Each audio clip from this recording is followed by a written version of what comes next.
The house at the end of Maple Street had always intrigued me. Its dilapidated facade stood as a silent sentinel, a relic of a bygone era. The paint had long since peeled away, revealing weather-beaten wood underneath. Windows, shattered and boarded up, gave the house a hollow, lifeless stare. The overgrown garden, once meticulously maintained, now resembled a wild jungle, creeping ever closer to the decaying structure. Local kids whispered tales of ghosts and unspeakable horrors, warning each other to stay away. The adults, too, shared knowing glances and hushed tones whenever the house was mentioned. They spoke of disappearances, of shadows moving behind the cracked glass, and of the faint sounds of music that sometimes drifted from the empty halls at night. But it was the voices, they said, that were the most unsettling. Voices that called out names, whispered secrets, and echoed through the night air, even when no one was around. My name is Derek, and I am a journalist based in Boston. My fascination with the unknown had led me to cover stories ranging from the mundane to the macabre. Yet, nothing had ever prepared me for the chilling intrigue that the Maple Street house held.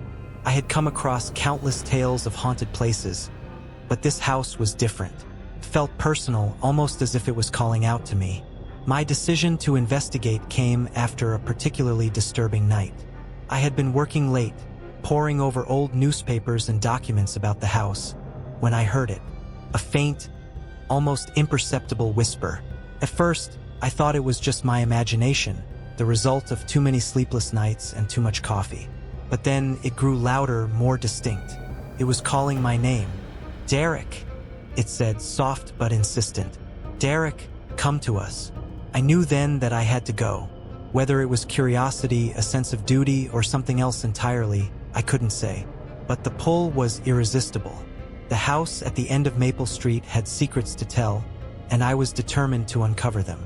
The night was moonless, casting Maple Street in an inky darkness that seemed to seep into the very bones of the abandoned house. Armed with a flashlight and a growing sense of dread, I approached the weathered front door. The air was thick with an almost tangible unease, a silent warning that I was crossing into forbidden territory. As I pushed the door open, it groaned in protest, the sound echoing through the hollow halls. The interior was even more decrepit than I had imagined. Dust and cobwebs clung to every surface, and the air was stale, heavy with the scent of decay. My flashlight's beam cut through the darkness, revealing glimpses of faded wallpaper and broken furniture. Each step I took sent up small clouds of dust, and the floorboards creaked ominously under my weight. I moved deeper into the house, the shadows closing in around me. The silence was oppressive, broken only by the sound of my own breathing. Suddenly, I heard it again, the whispering. It was faint at first, almost indistinguishable from the creaking of the house. But as I stood still, straining to listen, the voices grew clearer. They were calling my name. "Derek," they whispered, over and over like a chant. "Derek, come closer." My heart pounded in my chest as I followed the sound, drawn inexplicably towards it. The voices seemed to be coming from the back of the house, where the shadows were darkest.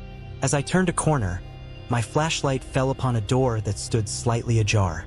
It led to a small room, untouched by time. Inside, I found a trove of old items.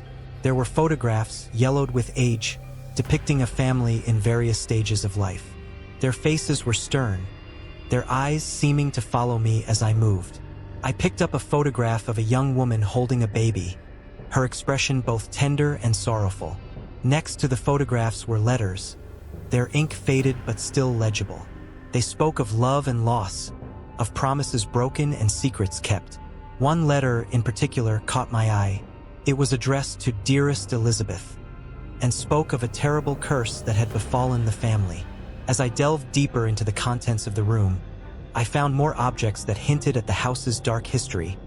A child's doll, its eyes eerily lifelike, a locket with a picture of the same young woman from the photograph, and a diary filled with cryptic entries about strange occurrences and unexplained disappearances. The voices continued to whisper, urging me to uncover more. "Derek, find the truth," they said. "Derek, free us." Their pleas were desperate, filled with an anguish that chilled me to the bone. I knew then that I was no longer just a journalist seeking a story. I was a part of this house's history, bound by a legacy I was only beginning to understand. The spirits within the walls were calling out to me, and I couldn't ignore them. The abandoned house at the end of Maple Street had its grip on me, and there was no turning back. The next few days were a whirlwind of research and relentless pursuit of the truth.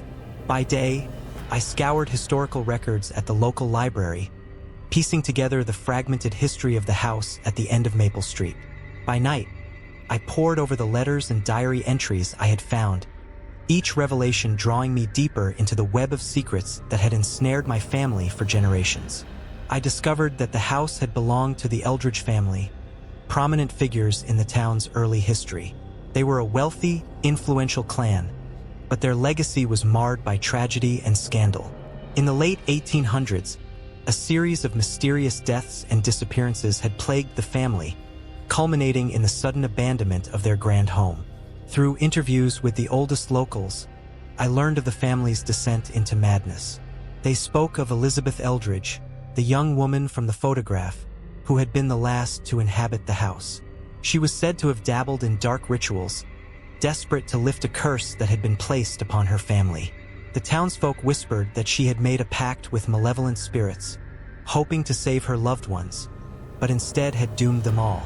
One particularly harrowing discovery was an old newspaper article detailing the death of Elizabeth's infant child. The child, it seemed, had been the focal point of the curse. Born under a bad omen, his death was the final straw that drove Elizabeth to the brink of insanity. The article mentioned a series of cryptic symbols found in the nursery, and a diary entry from Elizabeth herself, claiming that the spirits demanded a blood sacrifice to be appeased. The more I uncovered, the more I felt the weight of my own connection to these events. I found records linking my great-great-grandmother to the Eldridge family. She had been a distant cousin who had fled the town under mysterious circumstances, taking with her a newborn child, my great-grandfather. This revelation hit me like a tidal wave. The blood that ran through my veins was the same blood that had been cursed a century ago. With each new piece of information, the voices in the house grew more insistent. They no longer whispered my name but cried out in anguish, begging for release. "Derek, end our suffering," they implored. "Derek, set us free."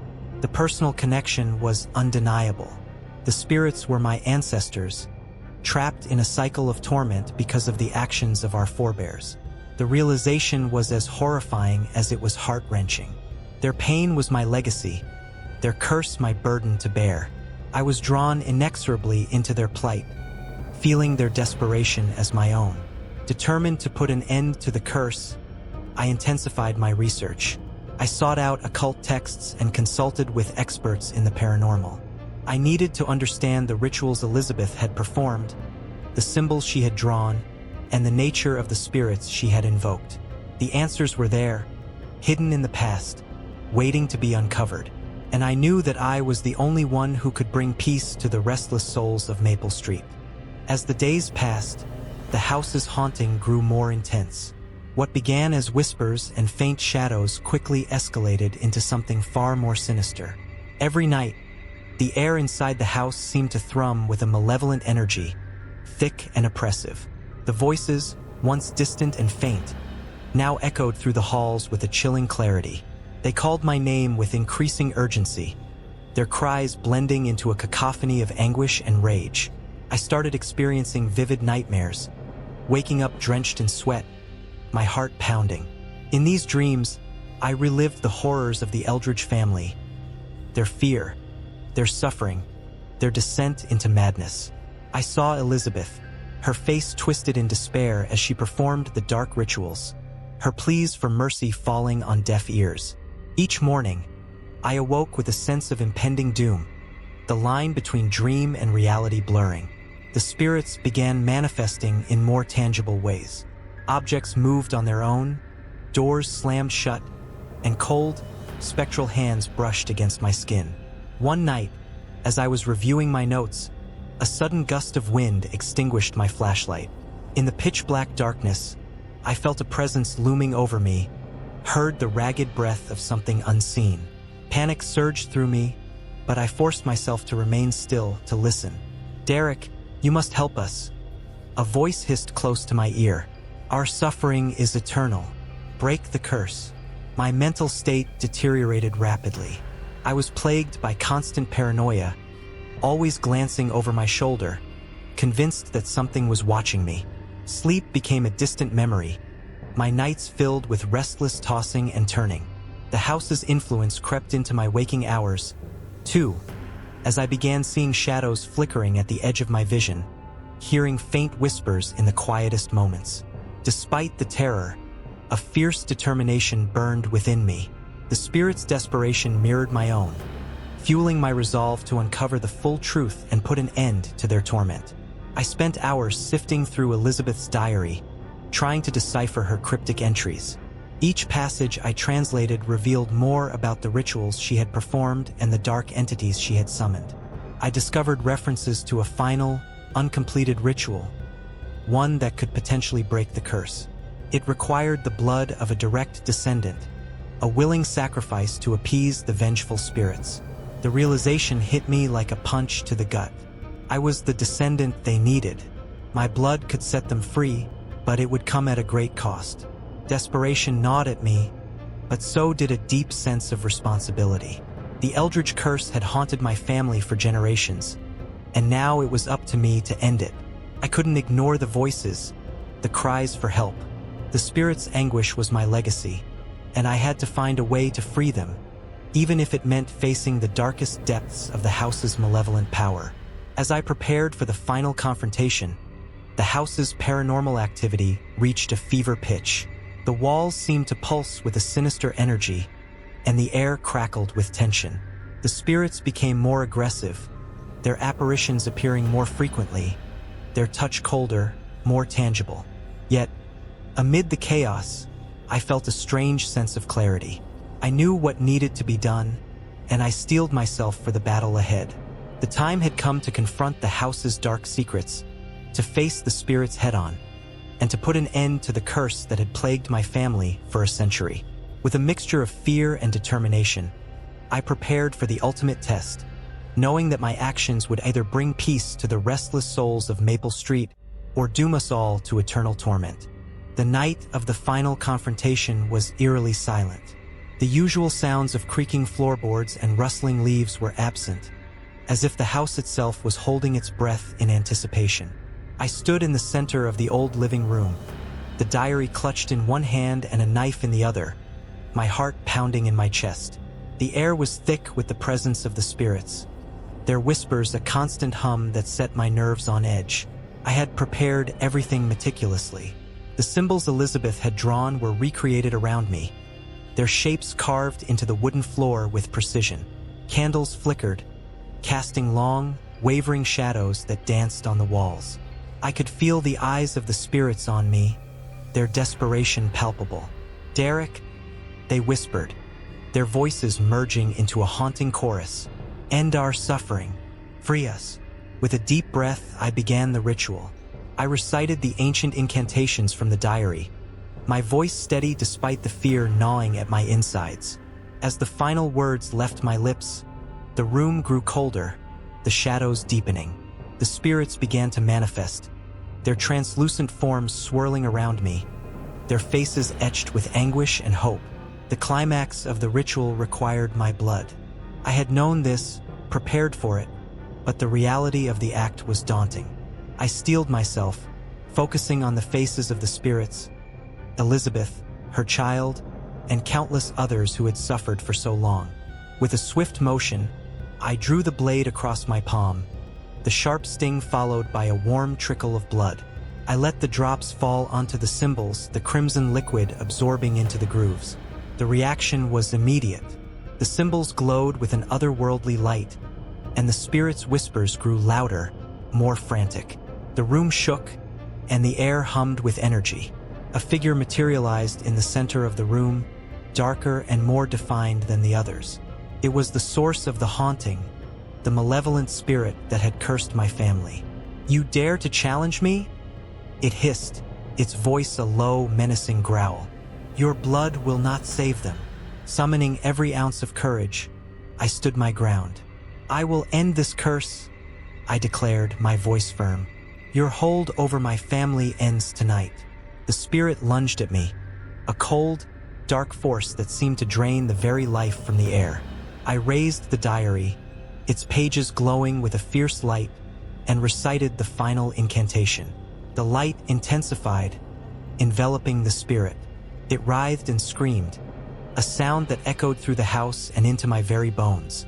As the light reached its peak, the spirit disintegrated, its form dissolving into nothingness. The room fell silent, the oppressive weight lifting. The other spirits hovered around me, their forms now peaceful, their expressions grateful. "Thank you, Derek," Elizabeth's voice came softly, the words filled with a profound relief. "We are free." The spirits began to fade, their presence dissipating into the ether. The house, once so full of darkness and pain, felt lighter, almost serene. I sank to my knees, exhausted but relieved. The curse was broken.